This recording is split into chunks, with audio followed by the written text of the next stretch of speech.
వ్యాపారాలు తగ్గిపోయినాయి. ఒకటి కొంత ఆన్లైన్ వ్యాపారం, రెండోది వచ్చేసరికి పెద్ద పెద్ద మార్ట్ పెట్టేసేసి చాలా ఇబ్బంది అయిపోతుందండి.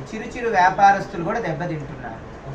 అంటే ఇప్పుడు Colgate company, Pond's company, Wipro company, Hindustan lever companies ఏవైతే ఉన్నాయో ఆ ప్రొడక్ట్స్ మాల్స్ వాళ్ళు ప్రారంభంలో పెట్టి అది అందరికి అలవాటు చేసి క్రమక్రమేణా ఏం చేస్తున్నారంటే వాళ్ళ సొంత ప్రొడక్ట్స్ తయారు చేసి పెడుతున్నారు. ఇప్పుడు వాళ్ళు అంటే వాళ్ళ ప్రోడక్ట్ని అలవాటు చేస్తున్నారు. అంటే కొంత కాలానికి ఆ ప్రోడక్ట్స్ కూడా ఆగిపోతాయి.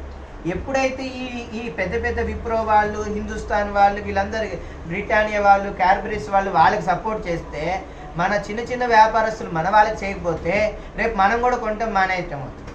కాబట్టి వాళ్ళకి ఎంతైతే రాయితీ ఇస్తున్నారో, ఎంతైతే డిస్కౌంట్ ఇస్తున్నారో మనకి అలానే ఇవ్వాలి.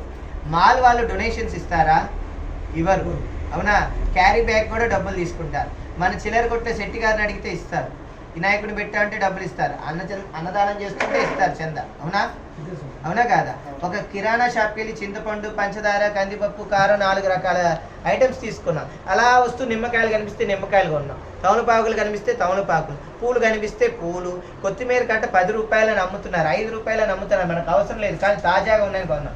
అంటే ఇన్ని కొన్నాం. వీటిలో పళ్ళు కనిపిస్తే మంచిగా ఉంటే అవి 4 కొనుక్కున్నాం. అంటే ఒక కిరాణా షాప్లో ఉన్న ఆయన దగ్గర కొంటే ఎంతమంది తిన్నారు చెప్పండి? ఇక్కడ ఒక సుమారు 6 డజన్ మంది పైన.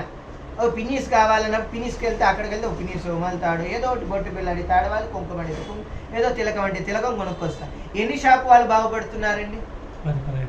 మళ్ళీ దాంట్లో పనిచేసే వాళ్ళు ఎంతమంది బాగుపడుతున్నారండి? అవునా? ఈ షాపుల వాళ్ళు ఎవరైనా మనకు కష్టం వచ్చినా, వాళ్ళకి కష్టం వచ్చినా సహాయం చేస్తారు, అరువిస్తారు, అప్పిస్తారు. అవునా? మళ్ళీ పళ్ళు ఇక్కడ మీరు డజన్ కొన్నాక ఇంకోటి ఇమ్మంటే ఇస్తారు. పూలు ఇలా కొలిసి నాకు ఇంకో అంత జానెడు ఇస్తారు, విడి పూలు ఇస్తారు. కూరగాయల షాపులో కొన్నాక వంకాయలు కిలో మీద 2 ఇమ్మన్నా ఇస్తారు. అన్నీ కొన్నాక పచ్చిమిరపకాయలు వేస్తారు, కరివేపాకు రబ్బేస్తారు. మాల్ వాళ్ళు ఇస్తారా? ఎందుకు అటు వెళ్తున్నారు? ఎప్పుడు కూరగాయలు మార్కెట్లో తాజాగా ఉంటాయి కూరగాయలు. అవునా? అవి ఎప్పటి నుంచో ఉంటాయి, తెలియదు. అక్కడ 20 గ్రాములు కాదు, 1 గ్రామ్ వేసినా డబ్బు కట్టేయాలి.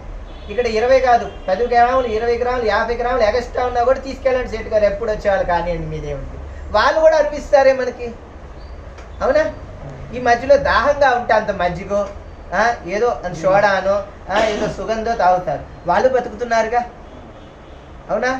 చెప్పండి, ఎంతమంది బతుకుతున్నారు? మిఠాయి కొట్టు కనిపిస్తే మిఠాయి కొంటాం. వాళ్ళు బతుకుతున్నారా లేదా చెప్పండి? అంటే 2 సంచులతో వచ్చి మార్కెట్లో మనం అన్నీ తిరిగి వెళ్తే వాళ్ళందరూ మాల్కి వెళ్తే అన్నీ వచ్చేస్తున్నాయి అనుకుంటున్నాను తప్పితే వీళ్ళందరినీ ఈరోజు మనం ఇబ్బంది పెడుతున్నాను గ్రహించట్లేదు. దయచేసి అందరూ ఒకటే అర్థం చేసుకోవాల్సింది ఏంటంటే, మీరు మాల్కి వెళ్ళండి, నేను వెళ్ళదనట్లా. మన వాళ్ళందరూ రేపు ఇక్కడి నుంచి వెళ్ళిపోతే పరిస్థితి ఏంటి? ఇప్పుడు మీరే ఇంటి యజమానండి, మీకు 4 షాపులు ఉన్నాయండి, మీ కొడుకులకి ఆస్తులు పనిచేశారు, అయిపోయిందండి. ఆ 4 షాపుల మీద వచ్చే అద్దె బాడుగా తింటున్నారు మీరు. ఈ షాపులు వాళ్ళు ఖాళీ చేస్తే రేపు మీరు ఏం తింటారు చెప్పండి? అవునా? ఇలా ఎన్ని షాప్స్ ఖాళీ అయిపోతే రేపు చివరికి నేను అన్నాను కాదు, బ్రిటిష్ పరిపాలన ఎలా అయితే వచ్చి చేసిందో వీళ్ళ పరిపాలన వచ్చేస్తుందండి. సూపర్. దయచేసి పెద్దలందరూ అర్థం చేసుకొని ఈ విషయాన్ని మన వ్యాపారస్తులందరికీ సహకారం చేయండి. చిరు వ్యాపారస్తులు కూడా బాగుపడతారు. మన షాపుల్లోనే కొనడానికి అలవాటు అవ్వండి. నేను ఒక వైశ్యుడు అని చెప్పట్లే, అన్ని వర్ణస్తులు వ్యాపారం చేసేవాళ్ళే, అన్ని వర్ణస్తులు అన్ని. అక్కడ ఈ లోపల పకోడీ చెకోడి అమ్మితే అది కూడా కొంటారు. అవునా? వాళ్ళు బతుకుతున్నారుగా. ఇప్పుడు అక్కడికి వెళ్తే ఏమి ఆవు పీడలు కూడా అమ్ముతుంటే అక్కడ ఏంటండి? రేపు కొన్నాళ్ళు అయితే బంగారం కూడా అమ్మేస్తారు, బట్టలు అమ్మేస్తున్నారు, ఎలక్ట్రిక్ సామాన్లు అమ్మేస్తున్నారు, శానిటరీ సామాన్లు, మేపులు కూడా అమ్మేసే రోజులు వచ్చేస్తాయి రేపు. వీళ్ళందరూ ఏమైపోతారు?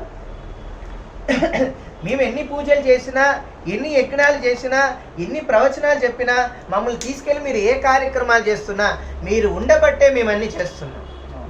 మీరు అవన్నీ చేయకపోతే మేమేం చేయగలుగుతాం చెప్పండి? మేము ధ్యానం చేసుకోవడం, జపం చేసుకోవడం మా వరకు.